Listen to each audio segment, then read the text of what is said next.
How's it going? How are you?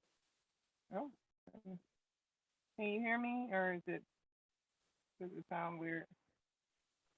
How are you? Can you hear me? It's just like really staticky, but I'm also somewhere near Upper Campus, which is always a dead zone. So Yes, it's the word. Like yeah, so hopefully it'll clear up before the meeting starts. I was hoping to be situated when our meeting started today instead of always on the go as usual. But Wednesdays are just really hectic for me. So it is what it is. yeah, I know. We have a lot. Everybody has a lot on their hands, and sometimes it is just like you can do just what you can do. Tell me about. That's all we can do. Yeah, that is all we can do is what we can do, and Yeah. I think it's like when the commission kind of first started, we were just all, we had a little more time because it was the pandemic and everything was closed, and like now we're all back outside and Yes. hard, really hard. And are your kids vaccinated or not? Are the kids? I can't wait. Yeah, they're Planning good. to, yeah, you're planning to. Yeah, we're gonna take the kids next week. Yeah, we still have one that it's not vaccinated. She's not vaccinated. She's 11. But yeah, we're planning to go and get the vaccine. A lot of people were talking about having, difficulty getting appointments and stuff, but we just intend to go up to in Brookhaven near the house. We've never had any trouble getting services there, so I don't know. I just Where do you go? we go to COVID care. There's like they've moved to. Yeah, they moved to the city test and vaccination site is now on Northeast Plaza, right? I know. Hold on, let me hang up and rejoin because I don't know why it sounds like this for me. But give me a second.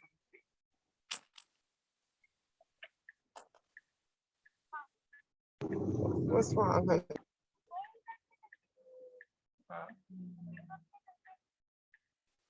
My conversation.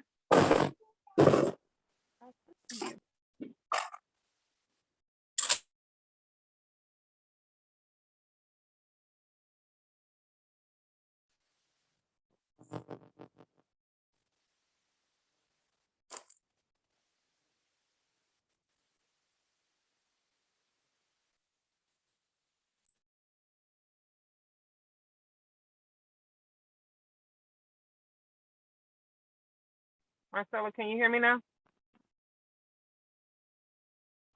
Hello? Hello? Marcella. Can you hear me? Yeah, but it's the same. It's like really staticky. I thought it was my end, but I don't know. It's weird because yeah, I have it like Do I sound weird to you? No, I can hear you. Like I can hear you. Well, can you hear me now? Can you hear me better? It's like by your name, there's like a little, I don't know.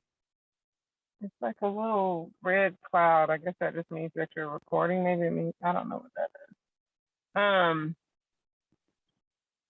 No, but I was saying that the COVID care site that they moved from behind the MARTA over to where the Dollar Tree is. Northeast Plaza. Northeast Plaza. Yes. That one, that's where we go get tested, and we probably go, somebody in my family probably goes once a week, and we just drive up and we go in the morning and we have our results back that evening, and we've never had any trouble. They file it with our insurance, and sometimes we forget our insurance card and they don't care. Yes, it should be that way. And they do, vaccinations there. And so, I mean, I've seen other people just walk up and get vaccinated. And so I just don't see why it would be difficult to get vaccinated. So I don't know why. I don't know if your age group would be a different dose, or if it will be, I don't know.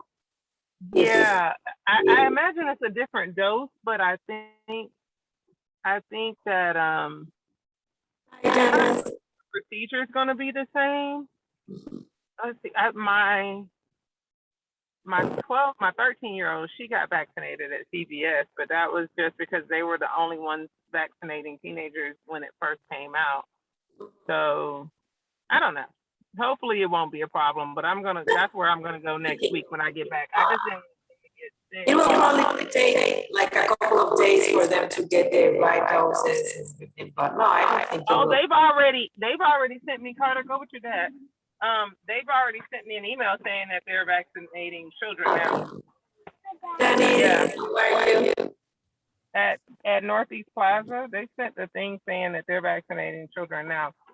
Hey, Mindy, Janice, can you guys say hello so I can see if it's just Marcella? Hello. That I can't Hi. hear? Can you hear us? Yeah, I hear you guys fine, but Marcella is very Can you hear me? happy to me, so I thought it was just. We can hear you. Your audio is not good. Your mic isn't good. It's gravelly, I guess you'd say.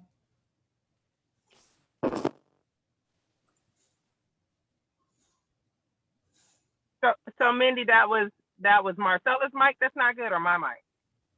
No, You're good, Monique. Yeah, it's Marcella's mic who's. Okay. So what do you it's very low or what? We can understand you. It's just. I can't understand her. Oh, Sorry. I can. Maybe it's my English. It's not my mic. Absolutely not your English. No, it sounds Definitely like you're your underwater. mic. It's not my mic. Okay, let me. Well, now you're muted, right? Yeah, I know. I'm sorry. I just wanted to let you know, you guys need to approve the minutes because we need to update the website. Mindy is here too. And the other thing is that we cannot go beyond 6:30 because there is another meeting. That goes live. It's like a planning meeting. Something like that has to go live on Facebook at 7, so we cannot overlap. So just have that in mind. And I'm gonna move to the kitchen to see if maybe the internet connection is. You sound like you're in a Did Star everyone Wars. get that? Well, Yeah. I'm going to try I to got translate all of that. Marcella. Let's start. I'm gonna start the Facebook Live, and then I'm gonna move to another place in my house. Okay, Mindy, I'm gonna make you a host just in case. Okay, is that okay? Yeah, that's fine. Whatever you say. Just Right? stop talking. Just do it. Put it in the chat, Marcella. Put it in the chat. Whatever it is. All right. So for those of you who just hopped on, it sounds like Marcella's having just some audio issues. So she was letting us know a couple of things off the start is that apparently we have a hard stop at 6:30 tonight because something else needs to go live. And contrary to the agenda, or I guess an addendum to the agenda, I think SJREC may have sent a note out about that, is that we need to approve some minutes that we have failed to approve the last couple of meetings or a meeting here and there. So we needed to get that, do some housekeeping on that. So this is a very important meeting, and unfortunately we're just kind of a little on time, and I have a lot of logistical stuff happening in my family. So I am moving and not on camera today. So I can't see if SJREC is here. hopefully. Hey, I'm here, Monique. He is. Oh, and he will save the day on that. I don't know. SJREC, are you on camera? Are you able to? Or are you? Well, I am here. My camera's off because I'm still laying in bed with an ice pack on, because he isn't much better, and my Oh, MRI poor isn't till tomorrow thing. evening. But yeah, I can share my screen and walk through everything. We will facilitate together. No problem. We work well together. Between the two of us, you'll have one whole chair. How about that? So Guys, I'm happy to help if there's something I can do or share screen that you've done, whatever you need, if I can actually do it. Absolutely. This will be a full team effort today, just to move things along. So we're going to officially call the meeting to order at 5:34 instead of full roll. I hope that this is okay. But what I would like to do is just acknowledge the individuals that are here. Unless SJREC, do you have the roster pulled up so you can call roll? Yeah, I can call roll. Okay, go ahead, SJREC. You can call roll. Commissioner Wright, Hudson is here. Commissioner Wright Hudson, sorry. Zucky, Present. Connie. Present. I was so formal with Monique and then went straight to everyone else's first name. I I don't know what called that's the wrong about, last Monique. name and I know. Lauren, Kathy, and I believe that's it. I think everyone else is Janice? not. Janice is Oh, here. Janice? Janice is here. Yeah. Skip Janice. Sorry, Janice. You can see the pain is really excellent for my processing. So I also have the list of meeting minutes here. Can we just go through and approve them very quickly? Perfect. Does anyone have any questions about them before I just start listing them out? Doesn't sound like it. Okay, so the first one I have here is the September 8th, 2021 meeting. Okay, all in favor of approving the meeting minutes, please say aye. Aye. Aye. Aye. Okay. Anyone opposed, say nay. All right, we'll count it approved. Next is August 11th meeting. All in favor, say aye. Aye. Aye. Anyone against, say nay. Great. Next one is August 25th. All in favor, say aye. Aye. Aye. Anyone opposed, say nay. Okay. Next we have October 13th. All in favor, say aye. Aye. Aye. Anyone opposed, say nay. Great. So next we have June 2nd. All in favor, say aye. Aye. Aye. Anyone opposed, say nay.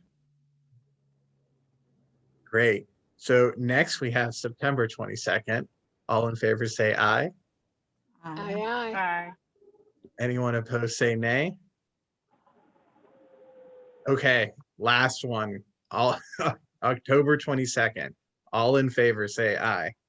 Aye. Aye. And Aye. anyone opposed, say nay. All right, good job, everyone. We have approved all the meeting minutes. Just a small backlog Thank we you. can get through. Small, pretty small. Also, I sent an email. I updated the message board. I guess I didn't send an email, but I updated the message board with the article that came out last week or the other day, just really recent, regarding the commission's work. There was some press focus on the policing subcommittee. I just want everybody to take a look at the article. In the interest of time today, we don't really have much time to discuss it. Just, look at it, understand what happened. You have any questions, feel free to reach out to SJREC and I. And, just remember that all of our meetings are open meetings and they're being recorded. And that's great because we're working for the community and we definitely want the community to know, what we're doing and what our thoughts and what our process is. So if there aren't any additional questions, did everybody see that message come through Basecamp? If not, just hop over to Basecamp and please look for the message with the link to the article. All righty. So with that, SJREC, are we ready to start talking recommendations? I think so. So I know, so I apologize. I thought I posted mine on Basecamp on Saturday, and clearly I didn't. And I ignored Mindy's email because I was like, no, I put it on Basecamp. It's okay. I can ignore Mindy's email. And then I went to go look today, Mindy, and I was like, I didn't put this on Basecamp. So I apologize for ignoring your email. But what I can do is, Kathy's not on here, but she, myself, oh, there's Kathy. So Kathy put together the original draft and I just made some updates. So if it makes sense, I can just pull it up and quickly walk everyone through it. Does that sound good to everyone? I think that would be good. If you can, I think we should allow everyone to kind of walk through their recommendations, share their screen. Just someone from each partner pair kind of can do for her and I, and take like 5 minutes to talk through your recommendations, and then we'll ask questions about it and see if we can help finesse it as we move on to the next phase, which SJREC and I talk about after everyone goes through their recommendations. Cool. So I'll kick us off. And let me just pull the document up. And I see Major Harrell is here now as well. Hi, Major Harrell. How are you? I'm good. How's everyone doing? You're great. We're great. We just set a world record for the most number of meeting minutes approved in one go. So we're feeling pretty good about that. Yeah, I heard that.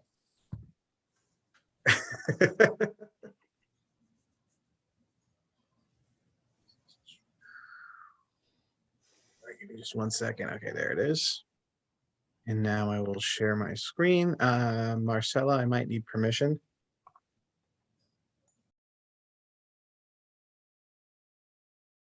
Cool.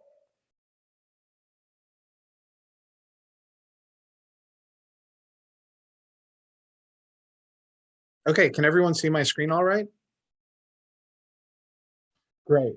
So I'm gonna, since we only have 45 minutes and we have a lot to go through, I'm just gonna give the overview of each one of the sections, and then you guys let me know if it makes sense, and please just stop me if you have any questions. So this one is focused, this is Kathy and my recommendation. A lot of this is going to be driven based on what we reviewed in the complaint data, as well as what was reviewed and found through the survey that we sent out through the different partner organizations. So some of the background here is that Brookhaven is, generally speaking, a newer city in the state, and we know that BPD and Brookhaven has worked pretty hard to create, strong community-facing organizations that hold events and maintain partnerships throughout different areas of the community. We know that Brookhaven maintains internal processes to review the complaint data that comes in and uses that to enhance business practices, right? Or sorry, training practices and policies that they have within the organization to make sure that they're learning from the complaint data. Where we see the area of opportunity is for BPD to kind of iterate on the practices for how they engage with different communities right now, so they can really be a national leader in that regard. And as we go through this, some of this stuff that Kathy and I put together, some of it was based on research that Kathy had done, and we weren't sure how much of these sorts of practices BPD had already brought in today or working towards or had some framework of as well. So Major Harrell, as I talk through it, if there's things you hear where it's like, hey, we participate in this program, or we do this in this way already, or this other thing makes sense, please feel free to jump in and stop me. Sure, no problem.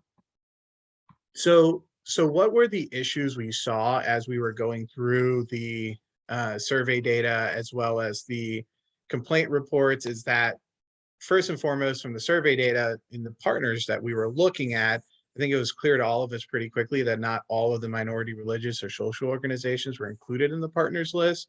So we either included them as part of the process, or we included them in people who we reached out to respond to the survey. Many of the respondents, like we discussed in our last committee meeting, they said they hadn't had any issues with BPD, but at the same time, they didn't feel that BPD was engaging with their community. So it's not like they had necessarily a negative perception in terms of use of force or how the police is engaging with their community. Rather, they felt like there might be a little bit of lack of engagement in terms of a partnership. What was interesting in a lot of those respondents is that they were aware of the current activities that BPD was holding, but still felt that lack of engagement within their community.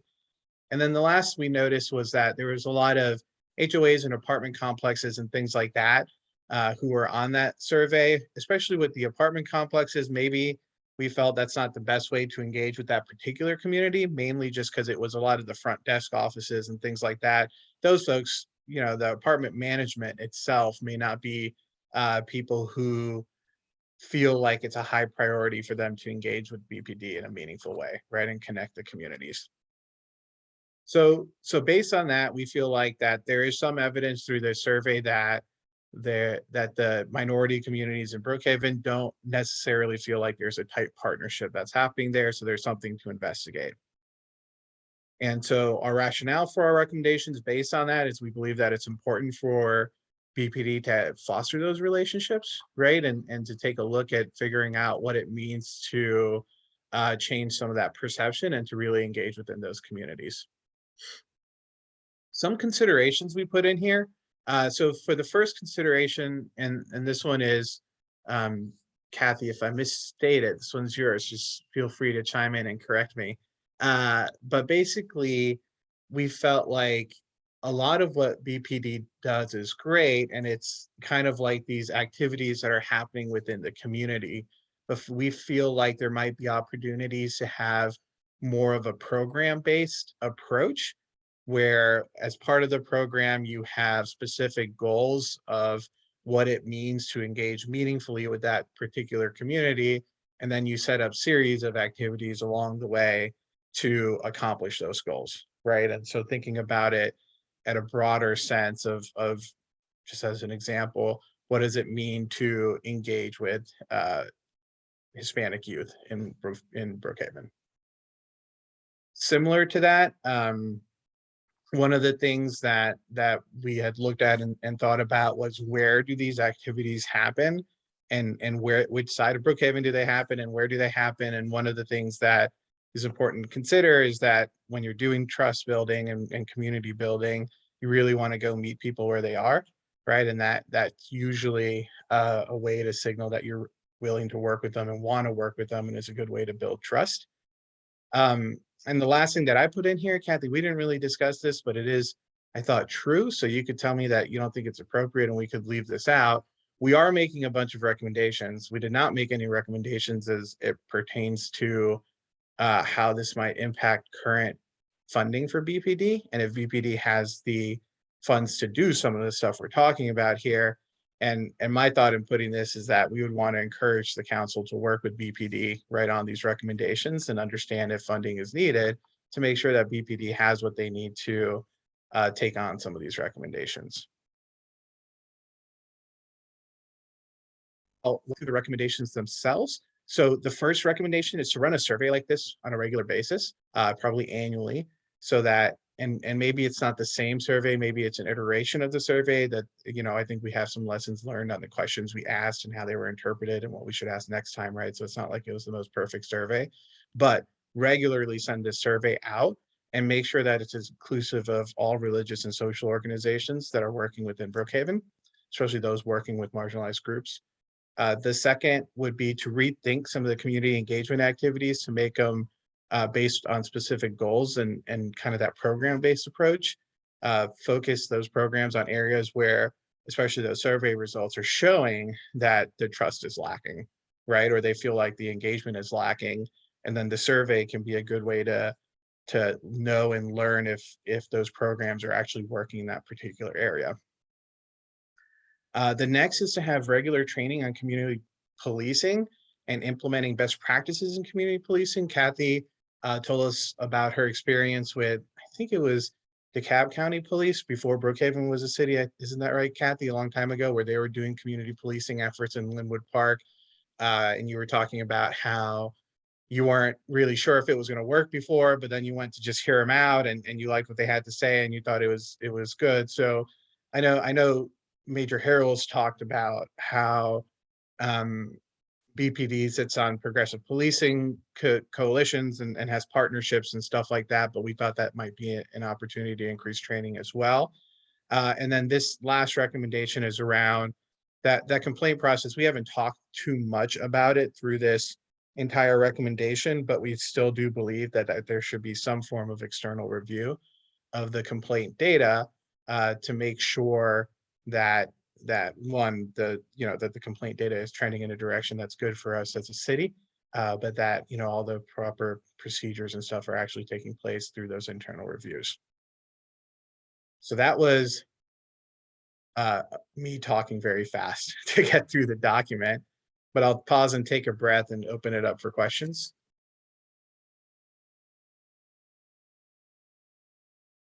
Okay. I have a question. Yeah. This is Kathy. And when I look over this, the main thing is, to me, in my understanding, is that if we're going to make these recommendations, and if we hand it to a person, and that person, if we have to go back and we have to explain what it means, we need to work on that. I think that, just to give an example, we need to do, like, number 2, the recommendation, rethink some of the community engagement activities to make them program-based. If people haven't done research, they don't understand what that means. I know I came out with that. I did, because that is what's happening in a lot of policing communities. It's more program-based. It's not like, coffee with a cop. It's more like, we're going to do a program with the homeless that is ongoing. And they have targeted outcome-based goals that they want to do, but we're not arresting these people anymore. We're trying to work with the social services, not only in the city of Brookhaven, but also with Chamblee and Doraville and everybody working together in DeKalb County to work on that specific problem. And we're bringing ideas to the table, activities that are ongoing. The difference between an activity is go read to the second graders at Montgomery Elementary School. That's not real. That's community. That's community involvement, but it's not engaging the community, so to speak. So that's one of the things I had with it. The other thing I wanted to ask Major Harrell, Ruth was talking about, I'm gonna hurry up, I know we don't have much time. Ruth was talking about a program that I recognize, and I see that they have it in Atlanta Public as well, Atlanta PD. It's called the COPS program. You probably have heard of it. Major Harrell, have you heard of that You program? said the COPS program? Yes. That's probably their community-oriented policing, Yes. which is it's probably the equivalent to our unit, which ours is just called the community engagement unit. It's the same concept. We just rebranded ours to be more appealing to partnerships and engagement versus us community policing, because we're not really policing the community. So we changed our name from community policing to community engagement, but it's the same concept. So where does the training come from? It's a program that you established at BPD. Do they have training for the entire staff? Or how So so there's a sergeant and 2 officers that's part of that unit, and then there's a lieutenant that is over that unit as well. And yes, they get sent to training yearly, year round. They get sent to training, whatever we feel like they need. They get training, and some of the training is out of state training that we have to pay for. Okay, we should put that in there. We need to know the name of that program. I wasn't aware that you had that program. And so if you have it and all the staff is being trained on community policing and engagement, that would be a part of that recommendation. Okay, that was my beef on this. I know we got to move on. So thank you all. No, that's good, Kathy. maybe we can take a stab at, or you could maybe help me too with rewording with some of these things, so it's a little bit more clear from the read-through perspective as Yeah, I well. think so. I agree. I do know that we went through training. A lot of us did not know what being socially marginalized mean. I think we need to put some terms in here that comes up with you talking about marginalized communities. A lot of people don't know what that means. I'm not taking anything for granted, in other words. If we spend all this time to do this, then we need to put those words in there. We need to speak towards the elephant in the room. We need to use the word minority, majority, poor, affluent, especially in Brookhaven, because that is a problem. So some of those terms we need to put in here, I think, Sharu, so that we can clear it up, make it very clear. Okay. Agree, Kathy. That's a good move. Yeah, I think that if we have spent this much time on it, and I think that in all aspects, on all the recommendations from all of us, we need to use those words. We don't need to avoid saying minority. We need to use it. And because other than that, it won't carry the strength that is needed to make these recommendations important enough. You have to define what you want in order to get what you want. So that's my beef. And so let's move on so we can get through it. Thank y'all. No problem. So Kathy, I think, why don't I shoot you an email with this document, and then we'll just work through some of that, and then we should be ready to go. Oh, I have that already. I do have this already. I've already gone through it. I got it today. I was going to send you an email and say, hey, where is it? You know, I'm the kind of person I want to get it off my desk. No, But, I know. I've already kind of gone through it, and I do have some suggestions so that we can come back. We can come back on it. I think we could be a little bit more. I think we can define it better. Yeah, Okay? yeah. That's Just my send only them over thing. to I me think and you we'll did a figure good it out. job, though. I think it's well written. Thank you. And yes, Major Harold, we can give you the list of a couple of the organizations that we had identified weren't on the partnership list originally and share them with you. Okay, thank you. Especially if there's religious organizations or groups or certain areas of the community that are mostly minorities that feel like that we haven't been engaging enough. So that way we can identify and, start implementing something where we do have better engagement, and then we can assess, if that has built a better bridge later on. We just need to have somewhere to start. Yeah, totally. And I don't know if anyone explicitly sent you the survey results, but if they haven't, we can share them with you as well.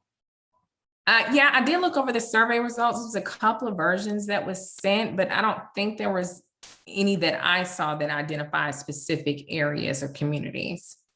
Okay, cool. Well, I'll send them over and we can work through that as well. All right. Who wants to go next? We can go.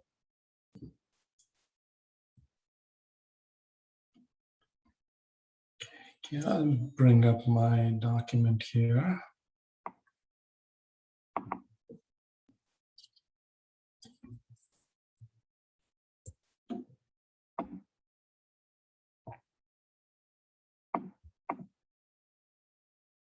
Sharing my screen.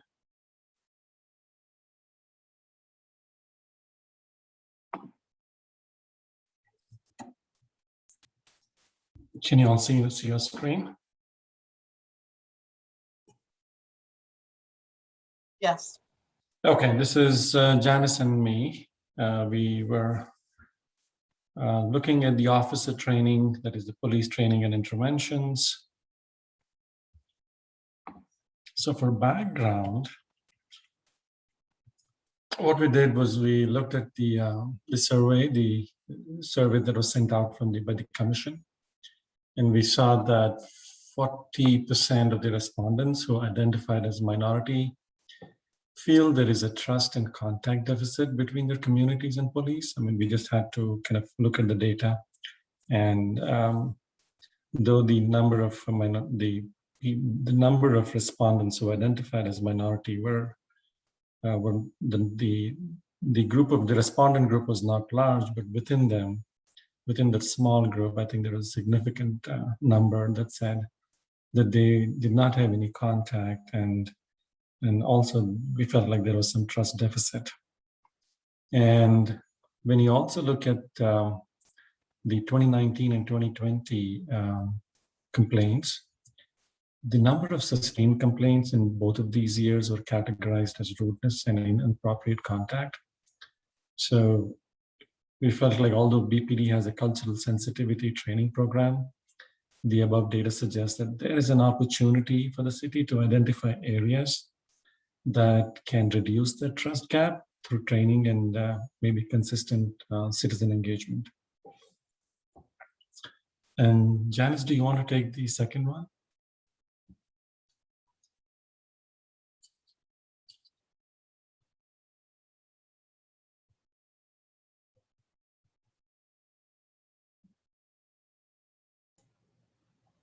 Okay.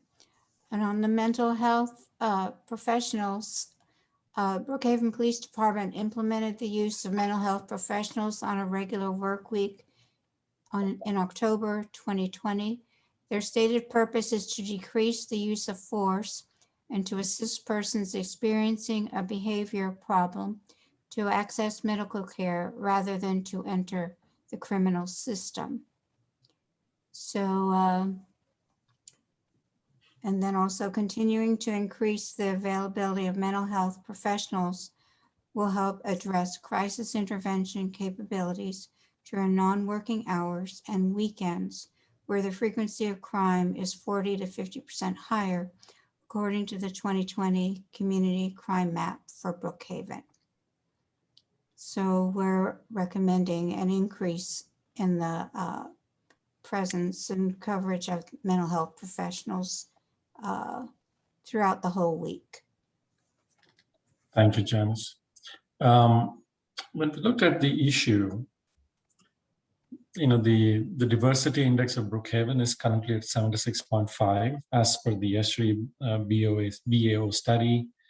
And this upward trend is most likely to continue because of what we've seen in the last maybe 15, 20 years. This graph is actually trending up.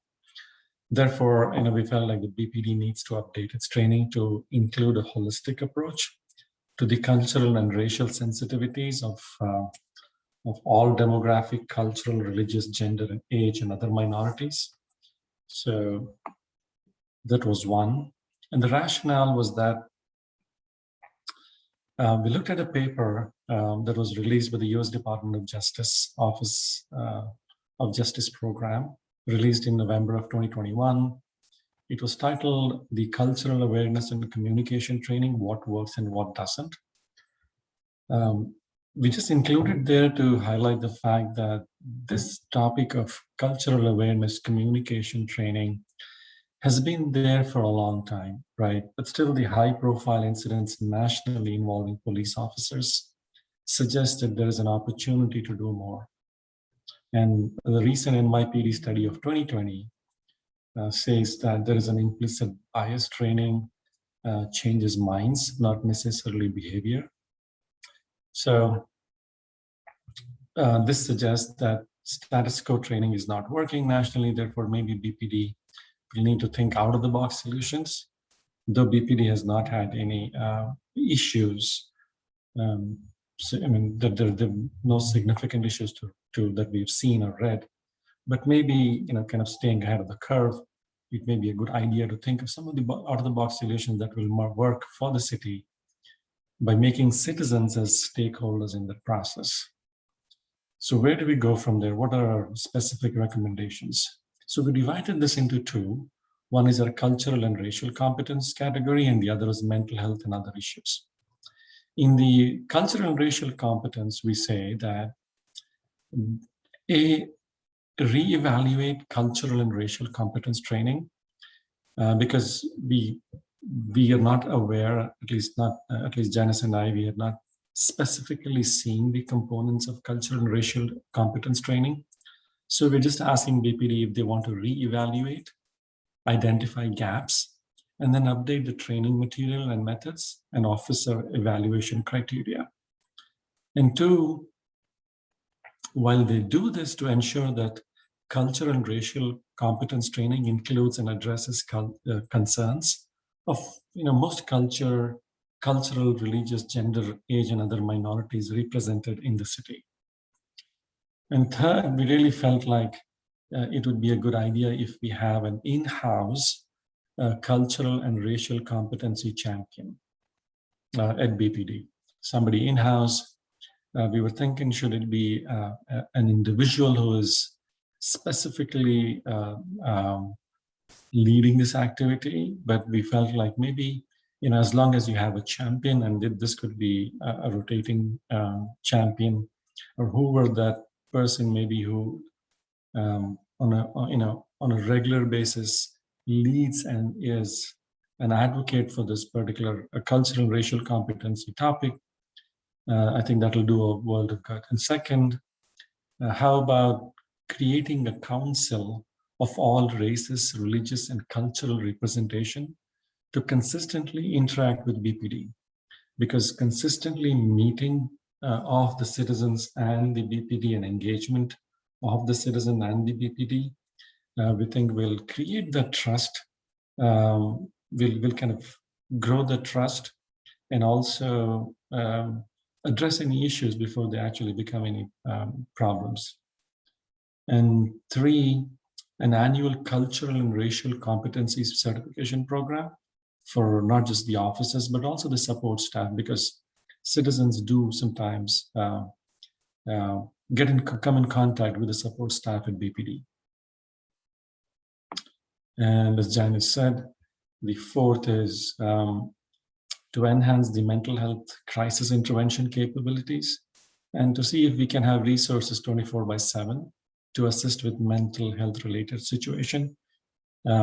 We talked about this in a good amount of detail. Today you have so many, like telehealth is an option. So I mean, there are so many resources, even if it's not an individual who's there 24/7, but any other external resources that the police can use to deal with these situations, I think is always welcome. Any suggestions, feedback? I think it's great. This is Kathy. I think it's great, and it kind of overlaps with what we're doing with community engagement. I like it. Yeah. Yes, I really do, and I can't wait for Connie to start with ours, because the cultural and racial competence part, it looks like it's just running through all of our recommendations in a very interesting way. So thank you. Sure. We have Major Howell. Hi, Zaki. I absolutely love the holistic approach and the training that would include educating the differences between races and genders and religious groups and different cultures. That competency would be very beneficial to us, and have somebody in-house that spearheads that and that is well educated on that. I think that's such a great idea. The 24/7 assistance with the mental health, we do have access to a mobile crisis unit. Whenever our clinicians are not in-house, we do have someone that we can call to handle any crises that we experience and we come across that we cannot handle, just from the training that we have received. So we do have that resource that we can access when needed. The question that I would have, going back to the survey with the specifically referring to 40% of the survey, is it going to be posted the amount of people that actually participate in the survey? Because when I'm considering it's just the optics of the entire survey and the city, of what the city makes up, because we have a total of 55,000 residents. So we just want to make sure that it's reflecting accurately. Does that make sense? That's a very good point, Major. And I think I'll include that, because I think it's very important to have the sample size. thank you for the feedback. I think that's really a good point. You're welcome. It's great though. Those are some really great ideas. Yeah, before Thank you you. go off mute, Major Harrell, I was just thinking one other thing that we might consider throwing in the considerations is something that I learned recently about BPD, which is just the handful of times that BPD has actually resorted to a use of force, to just acknowledge that, you know, this isn't something that has like a very long history, but it's really something that we as a subcommittee are, you know, being proactive about. Do you know that number? You're asking for the number of use of forces that we have actually had? Is that what you're asking? Yes, I think specifically where like shots were actually fired, because my understanding is that BPD really doesn't they're extremely cautious about that. That may be, and I've been there since we started up the department, I would say maybe twice, to be honest with you. One of the situations I know in particular was with the North Metro SWAT team when they were deployed, I want to say for a situation, a barricaded subject, a felon, where they were trying to execute a warrant, and it wasn't even their warrant. I want to say it was another incident that was executing the warrant, where they had to fire, where a shot was fired. But yeah, it's maybe been twice. And anytime that we have any type of deadly force, whether there is a shooting where somebody actually is killed, we have to report that to the FBI use of force. And I'm the one that does that reporting. I have access to that portal, and I can go in and I can pull out reports to make sure that I'm accurate on that. But I would say twice out of the 8 years that we've been there. Okay. And Thank one you. was a mental health. I want to say that he was a mental health consumer, and it was basically like a suicide by cop, where he was actively shooting at the public and at the police. And that was actually in Chamblee, where we responded to assist them as a mutual aid. I have a follow-up question to that, Major Harrell. What else do you have to report to the FBI when you think about use of force? Because I go beyond just shots fired, but is there anything else that you all are responsible for reporting other than shots fired? Well, federally, we have to report, you know, everything, but the use of force data collection is specifically for deadly force that we have to do a monthly report on. But like our accreditation, they come through and they get all of our use of forces. They get that data every 3 years is when they come in and they do the use of force data collection and other things to make sure that we're in line with the accreditation standards. Got it. And then I have one follow-up question. It was actually to Zaki's Go ahead. presentation, and it's for you, Major Harrell. Has BPD done any surveys, and any advice on that? We'd love to hear it. But have you all done any surveys where you feel like you did a really good job of tapping into the broader Brookhaven community? No, I'm not aware of any surveys that was done before I stepped into this role. Because I wasn't actively involved with community engagement and I wasn't supervising it. I'm not aware of any surveys that we've done specifically with the community. And I would think that's something that would probably need to be funded, because we would probably need to hire somebody from the outside to come in and make sure that we're doing a survey where we're going to reach everybody and make sure that the survey is presented in a way where we're going to collect the information that is beneficial to both groups. I know I couldn't put together a survey like that. Just what I'm saying. You need somebody who specializes in that. By both groups, you mean the police and the community, or you mean? Correct. Police and the community. Yeah. Thank you. I'd like to ask Major Harrell about you say you have resources, mental health resources on off hours. Are those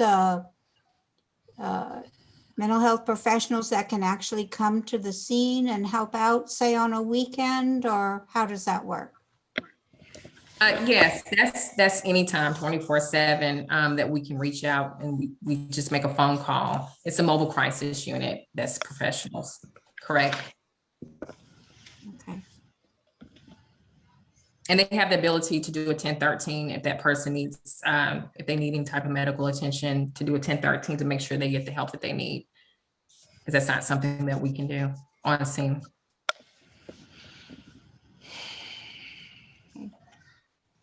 Thank you. Harold, how do they know? How do the police know when somebody call? Like, say if I'm at my house and I know that I have a person who's bipolar and they are violent, they have violent symptoms. When I call the police, how does that this person is mentally ill? I mean, when you call the police, it's not a different number, no. So when you call, I mean, how do they know? So when we get on set, we have people in-house, and pretty much on every shift, we have people that's trained in crisis intervention. And part of the crisis intervention training is to identify when there is a mental health issue. So we can at least identify if there's a mental health issue. And if we're not able to work through that ourselves, then that's when we'll seek an outside resource if we cannot de-escalate and handle it on our own. Because it can go beyond what our skill set is. Rarely, but sometimes it does.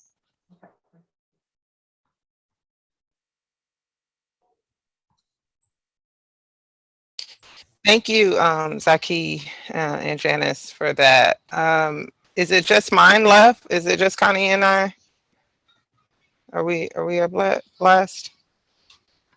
Okay. I think so. All right. I'm gonna try to share my screen. Let's see if this works. Let's see, desktop.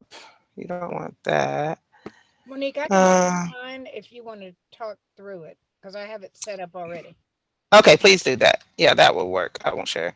All right. So our recommendation, as everybody will recall, it started out around the Hispanic representation in the arrest and use of force data. And so to be clear that the use of force data that we were provided does not just include like what we were talking about today, like actually pulling a weapon and discharging that weapon, that there were more uses of force that were included in that. So we felt like the Black and Hispanic individuals that were represented in the use of force data and the arrest data were represented at a much greater rate than white individuals who were non-Hispanic. And so when we were comparing just white to Black and then other races, it seemed like they were similar until we kind of controlled for white Hispanic. And that led us down, again, the path of trying to figure out how were individuals being classified as Black or white when it came to Hispanics. And so the background on that was really that we looked at kind of the difficulty that exists in the Hispanic community. So if you scroll down on there, we talk about the research around even within the Hispanic community, identifying Black or white is always, it's difficult because the concept may not exist the same way in their community. And then we were told by Brookhaven PD that the arrestees or individuals that they had contact with were provided the opportunity to provide their race. And if they didn't take that opportunity, then the officers, based on their observations, provided race as well. And so it was no way to really know if the race was being represented consistently. And what we learned also was that it's really difficult to do that generally. It's not just a BPD problem. It's not just, or if there is a problem at all, it's just that right now where we are in society. And there's just this long storied history on how race and Hispanic and how that even came to be with the census. And so surely, BPD is not going to be able to solve the United States' issues around race in the Hispanic community. But what was very clear was that there needed to be cultural competency around that. And what did that look like? And what does the data really mean? We grew really frustrated with the survey, with the breadth of the survey, understanding that we don't have all the tools in order to evaluate the findings in the survey, in order to evaluate the impact of what we did get. And so one of our major recommendations was for BPD to do an equity audit or an audit of some type to be able to determine their blind sides and spots or whatever, it's to determine whether that would help them be more, have the capacity for engaging the community. So Connie, if you'll pick up on kind of how the cultural competency part and where our recommendations were around that. But I did, as you see in the chat, I really think we may need to pull it out just a little bit so that all of our recommendations between the different areas will just kind of land on how we intend to recommend they improve their cultural competence. Yeah, and I want to touch on just, without reading word for word, even though it's kind of important to do that too. The cultural competency piece is talking about a person's capacity to engage, not just with their own community or culture, but outside of that, and whether or not you can adapt and actually have successful engagement. And we think also trying to have, first of all, that touches every single one of our subcommittee pieces, whether that's community involvement, whether that's mental health or what have you, in terms of judgments and what have you. So part of the recommendation to tap into maybe even having a benchmark of the police department and where they land on cultural competency and their ability or capacity to engage other cultures might not be a bad place. And Major Harold, I don't know if you guys have ever done something like that before. We recommended one particular assessment that's called the Intercultural Development Inventory, which actually could give a baseline of where each police officer fits on a continuum. And what's really cool about that assessment is there is a reality check for the culture within the police department collectively, but there's also individual benchmarking that happens, and there is what's the word I'm looking for? There is aspirational component of it too. So when you self-measure, you get a reality score and you also get an aspirational score. And that space in between sometimes can be a blind spot. So if I think I'm great on that continuum, when really I'm not as great as I think, that's room for growth. And that's room for better policing and better engagement in the community, better better management, because we all have bias. It's better self-management of bias and reactivity. And so that's how come we sort of went there, because it ties to all of it. If you're making a judgment call on anything, which policing, is really just that, judgment calls, then having some cultural competency there's no downside to it. So we thought that there may be an opportunity to check into that and provide, probably, I don't know if we put budgeting. Did we ever add budgeting to ours? Provide a budget, and it may not be the intercultural development inventory that we're recommending, but some reliable assessment tool that also creates an opportunity for growth and development in this particular area. Connie, if you'll scroll down to the bottom, just kind of to get to the bottom line recommendations. So I guess where we were recommending that, BPD accurately categorize Hispanics by race, and officers accurately uniformly capture racial data. You can see that there. I don't have to read that.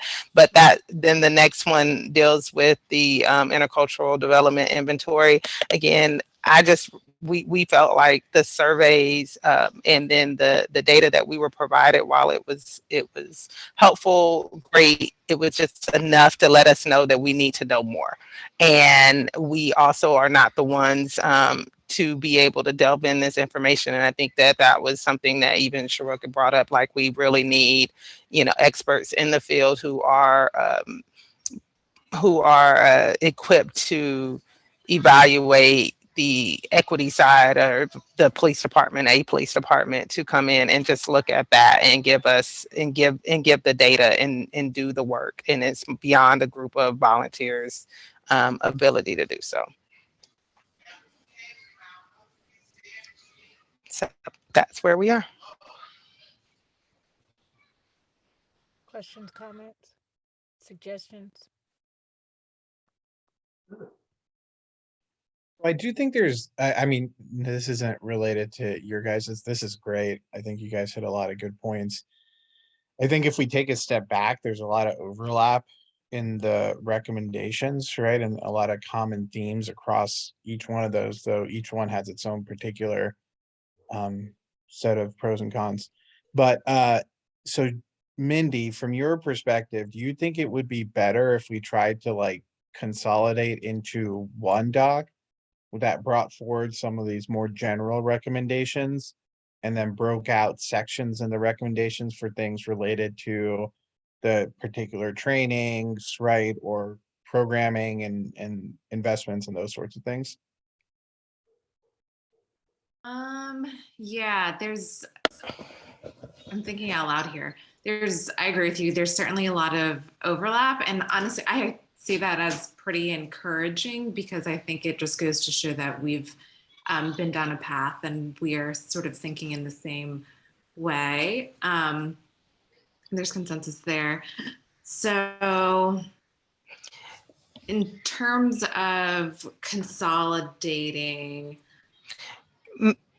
I think we need to maybe start with the recommendations and like see where we can not narrow, but like. Well, Mindy, quick question. Some of the details. While you're thinking through that, like for Connie and I, if we took out the cultural competency part, like we can't take it out, but if we were confident that it was going to be picked up elsewhere, we would take it out, like, right?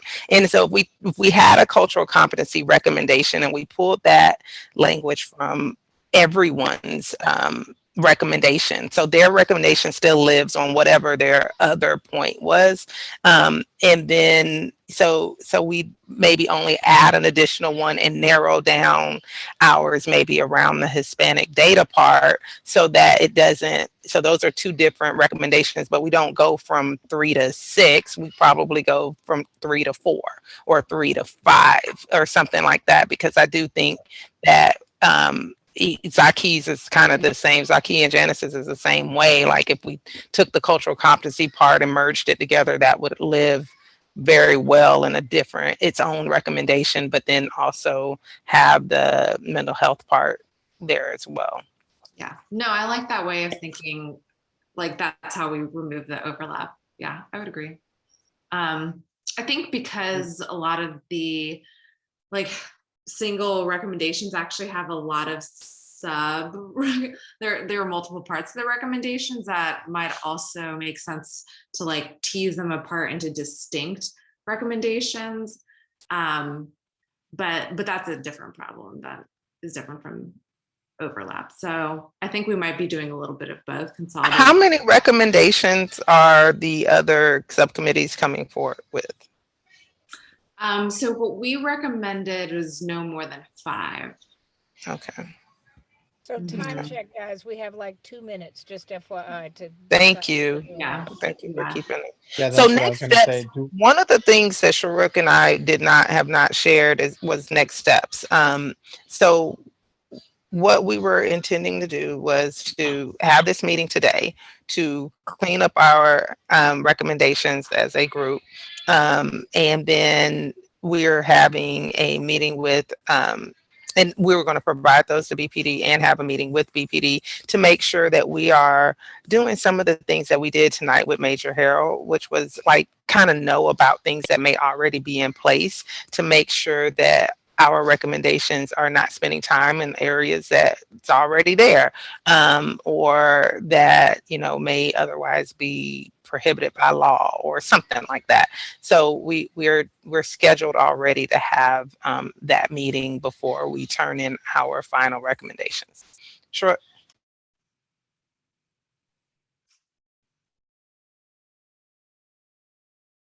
Sure. Do you have anything to add to that? No, I was just gonna, no, that's exactly right. I was just gonna suggest, just outside of next steps in the last 2 minutes, if we wanna assign the general themes to the groups, then between now and when we meet with BPD, we could have a refresh of the recommendation documents. Cause I think it would be cleaner if they were a little bit more streamlined in that presentation, you know?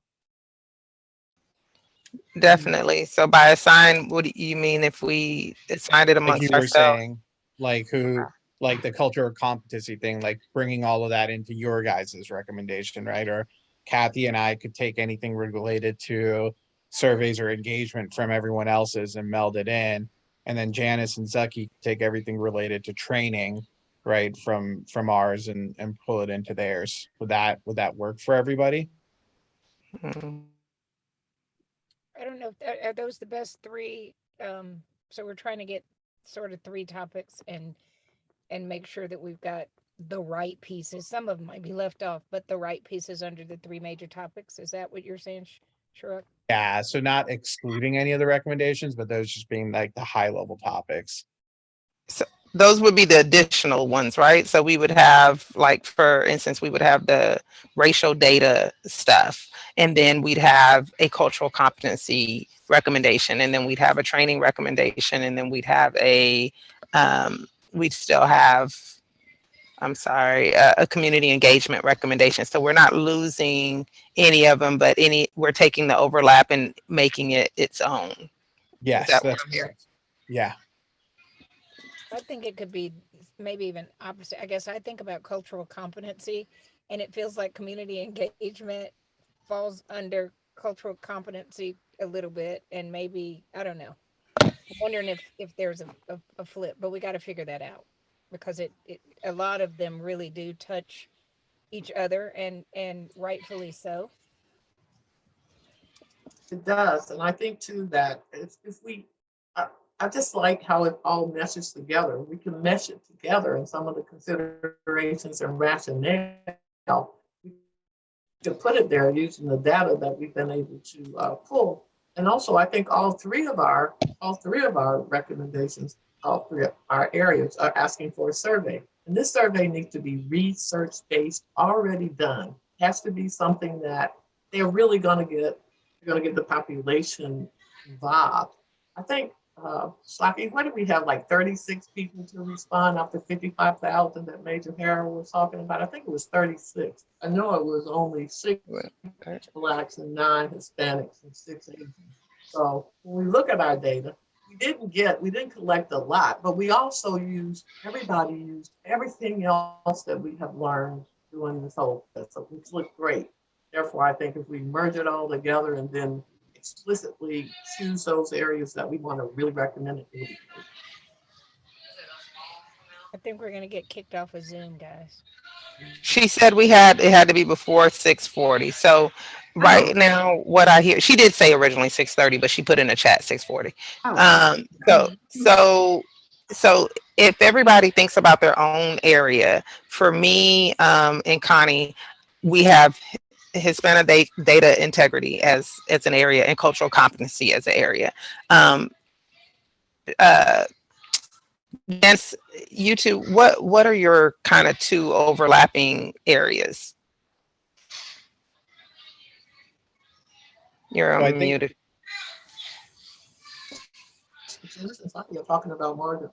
They're talking Yeah, about that's how I was mental like. health. Mental health.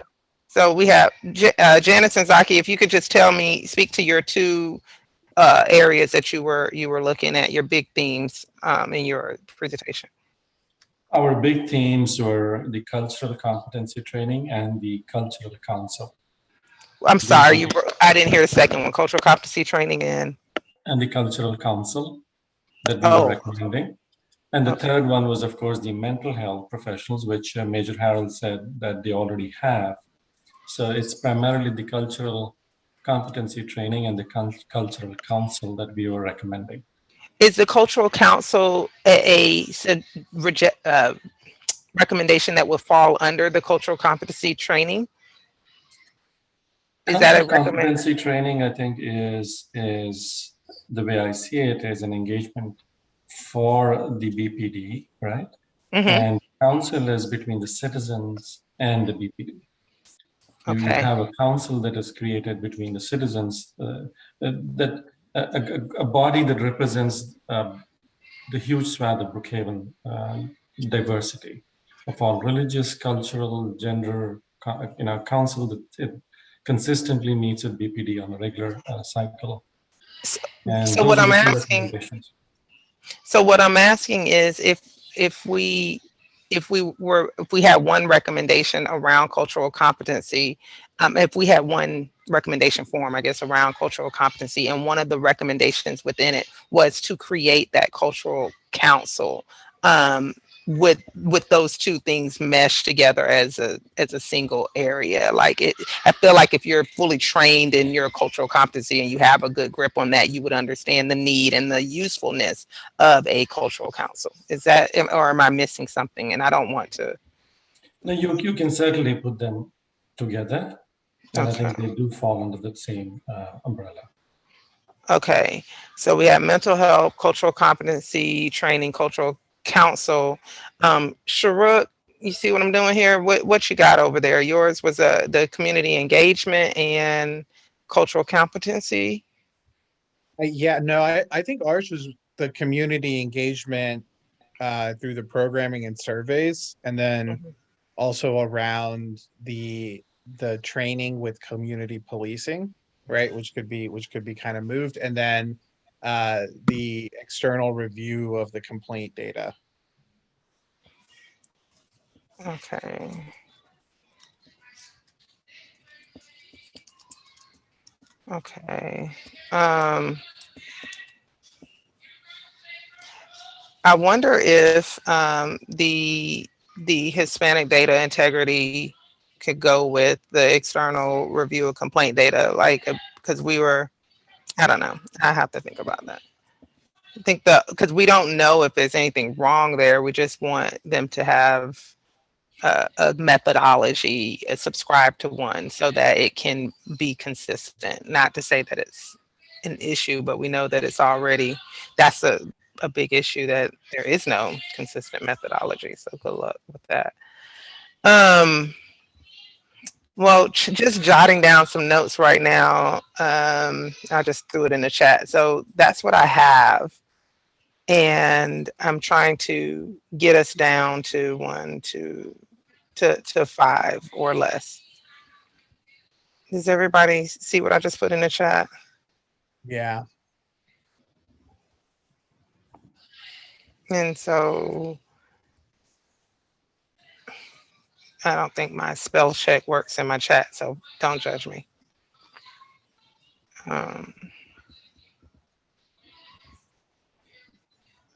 We get copies. Then we could read through it. Your copies of, I'm sorry, Kathy. Copies of the recommendation. Oh, everyone should be up. We'll put them in a single message on Basecamp, but they should all be uploaded. Already? Yeah, they should have been before the meeting. But maybe they're not. I'll put them in a single message, Kathy, so you don't have to hunt. Thank you very No problem. much. Okay. All right. So does it, but do those look like good high level topics that we can move our recommendations under? Yeah, I think it I makes actually sense feel to like me. We all might of need to it falls further under refine on cultural Basecamp competency. though. Yeah, Connie, what were you saying? I'm sorry. I said all of it falls under cultural competency. It does. Because if you're making a judgment call around mental health, if you're engaging the community, if your cultural competency is going to help in every single one of those areas. So, and I don't know that's what we want to do, but it really, I wonder if that's the umbrella and we talk about impact, potential impact with having more culturally competent police officers, or maybe there are, in fact, let's assume there are a bunch that are that will gauge, will rate high on cultural competency, and maybe there's another component that says then how do they model and support and hold accountable the other ones to move up the continuum. But nonetheless, that's just bottom line. Cultural competency touches every single one of these, and it's hard to separate them for me. I know it is hard. It clearly is hard for all of us because we all brought it in, which I think is telling. And you're right. Um, what if, Mindy, our recommendation looked something about around the cultural competency training, and then the actual recommendations, we discussed the impact. And Monique, just let me input there. Cultural competency assessment, so we know where they are, and then there's a Oh, determination.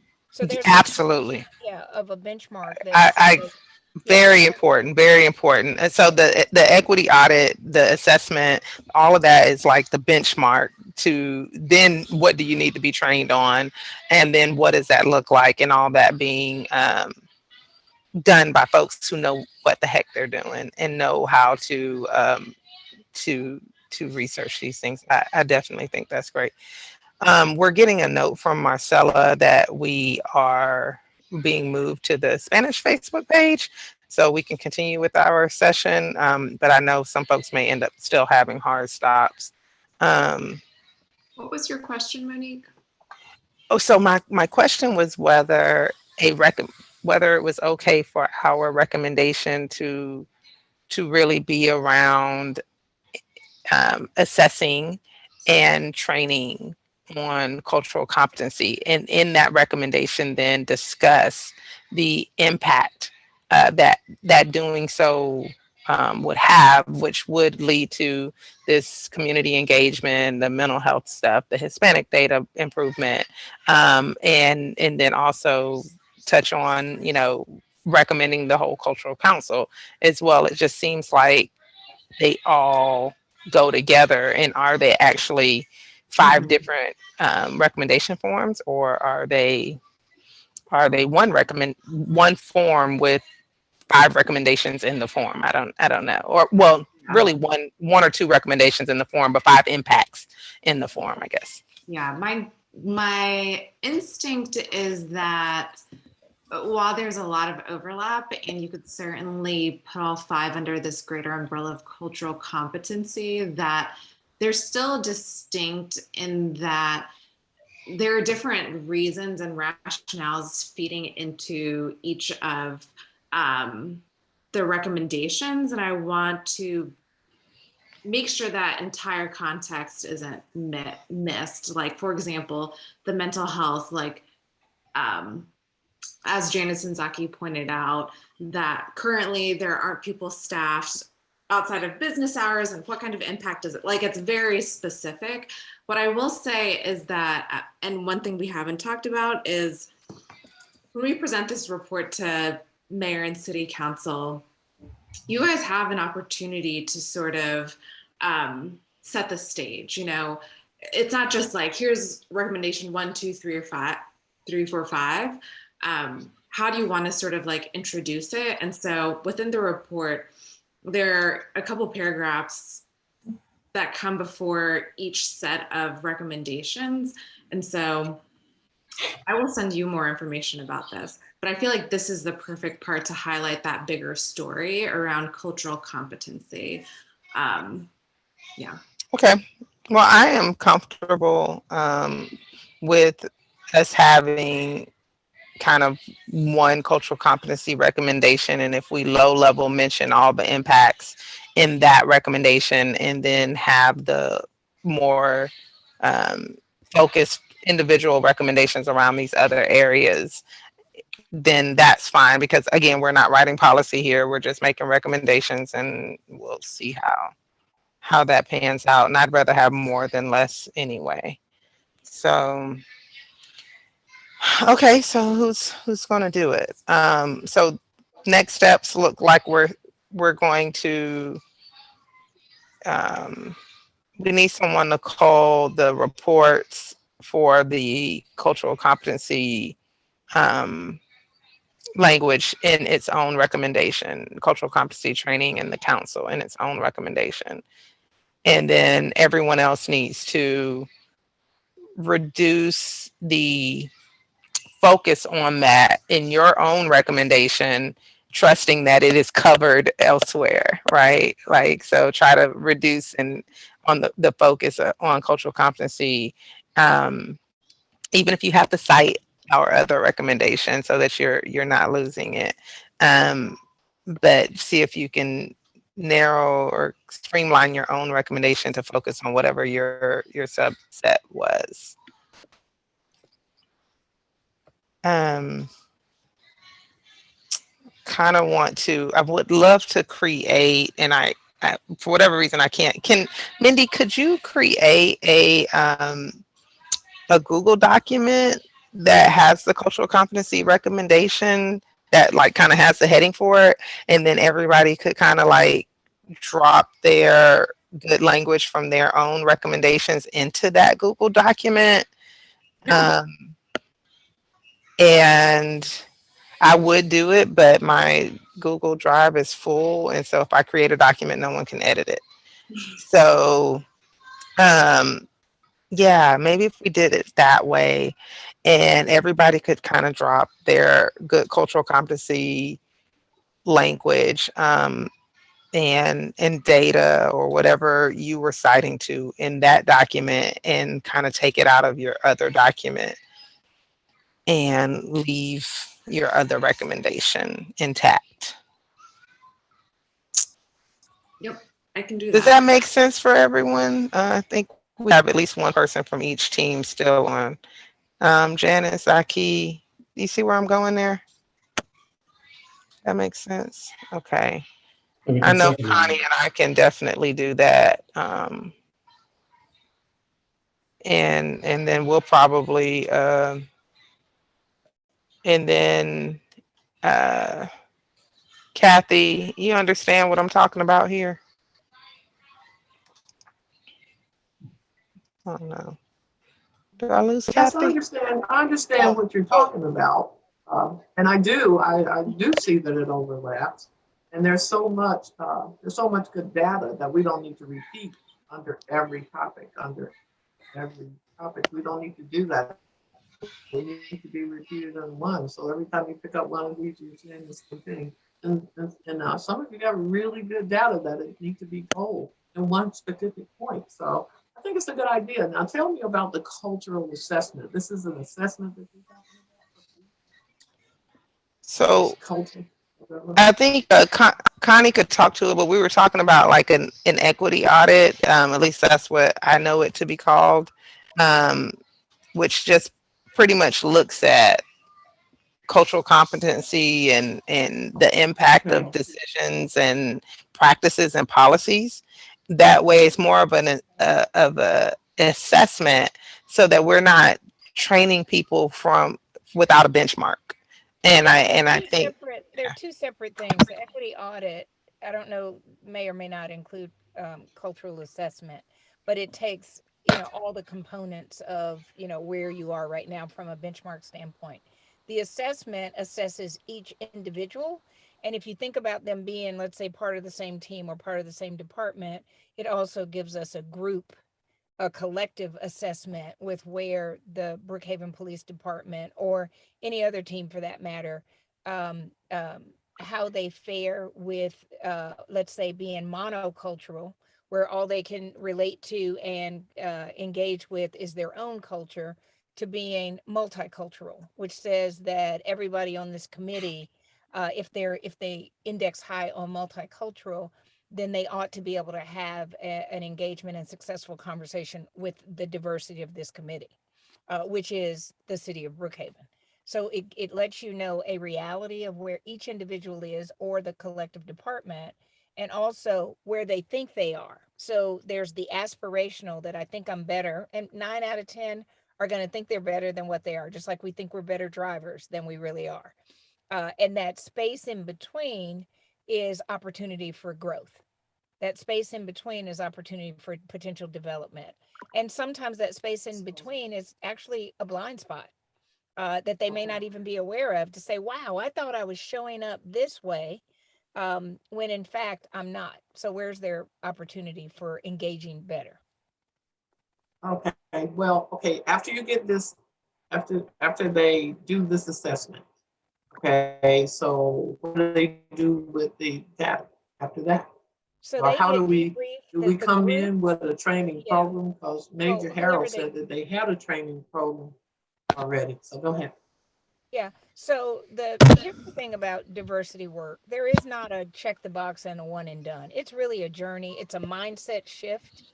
And so that's really what we're trying to get our arms around. If you're not there and comfortable engaging, with a diverse community, how do you get there? And that's assuming buy-in, that this is an important um, um, undertaking for the city of Brookhaven, which I believe it is. So it's not, when they're left with the information, they can, before they're left with the information, they can decide how they're going to engage around it. But there is a group debrief that lets the Brookhaven Police Department know this is where you landed. But there's also individual one-on-one debriefs that take place. That's sort of a debrief, and maybe a single coaching session that says, hey, this is where you land. This is where you think you are. Let's talk through some behaviors that would move you up the continuum. Let's talk about sort of a mindset that addresses where you are, and what the different mindset might, what the impact might be, the positive impact might be for the Brookhaven Police Department. So it's really more of trying to shift your mindset to broaden your lens. And when your lens is broadened, you tend to engage differently. You tend to engage differently with the public, with judgment, with blind spots, etc. So it's a starting place and a benchmark.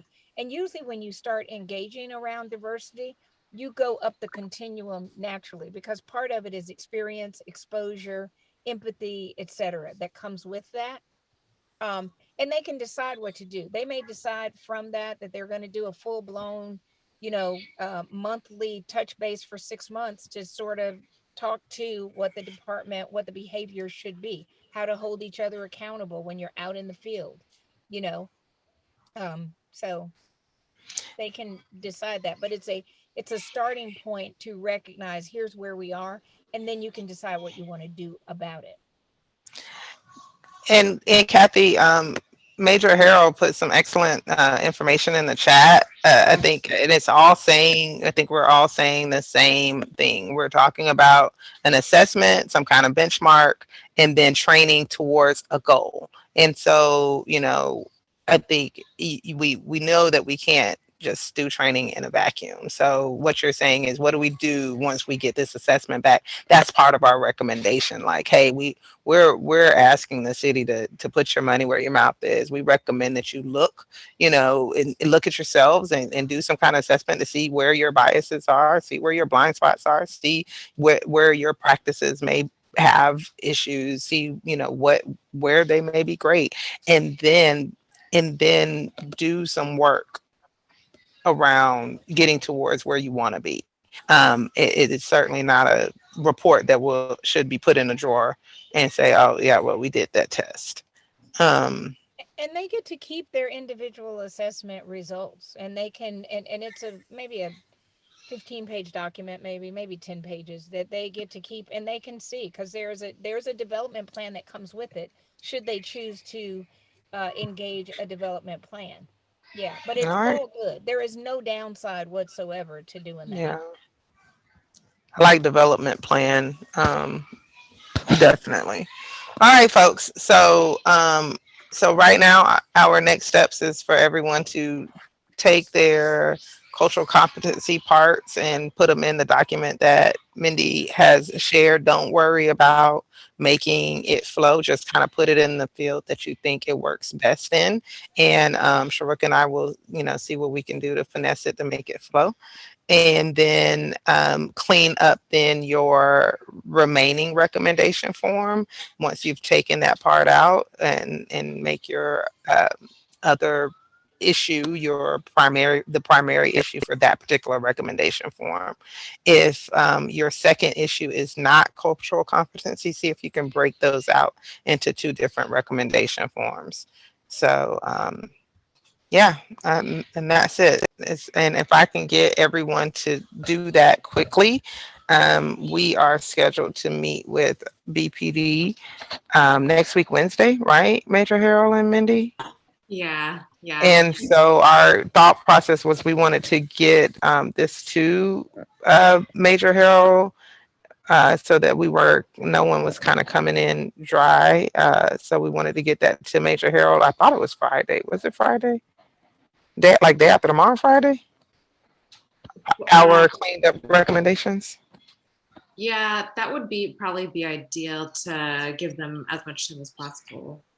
Yeah. I'm going to let you know that I cannot commit to that. I am leaving at 6 a.m. I won't be back until Sunday. But maybe Short can get to it. Major Harold, if we get it to you midday, end of day on Monday, just have those recommendation forms to you to just kind of glance over, so you can do kind of what you did for us tonight, help us know what's already in place, what's, doesn't make sense, what, your thoughts in advance of our meeting. Not even in advance, you don't have to give it to us before the meeting. You'll just have it to when we're in the meeting, that you've looked at it and you're ready to discuss around it. Would that be okay? Yeah, Monday will be enough time for me to look at it and to get with my other staff that's going to be attending the meeting as well. And just so everyone will know, it's going to be Deputy Chief Brandon Gurley, Lieutenant Lonnie Napier, who is our commander over the patrol division.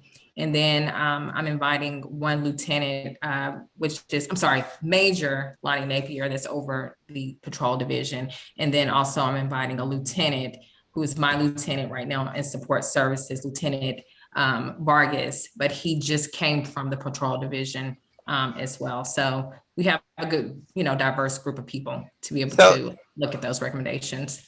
Mindy, it'll be Mindy, myself, Sharuk. Is Leslie coming, Mindy? No, not currently. I don't think so. So Mindy, myself, Sharuk, and there's room for one more subcommittee member if someone has time on Wednesday. But yeah, we're just hoping that we can.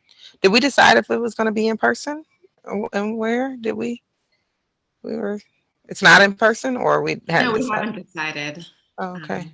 Bye, Zaki. So I'm happy to meet in person. I was waiting to hear back from you, Sharuk, and Major Harold on if that worked for y'all's schedule. I know Sharuk will be at a trade show, so I was kind of expecting him to say no, but in the off chance he can make it. I mean, he could be remote, and the rest of us could be in person as well, if that's better for everyone. I don't know. Major Harold, do you think it'd be easier if everybody was remote? I'm all good with the remote meetings. I feel they're intimate.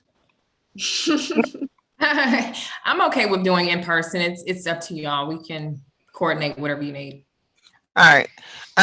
So as far as everyone else, if we can clear up our recommendations and in that cultural competency document, I would love to say by the end of the week,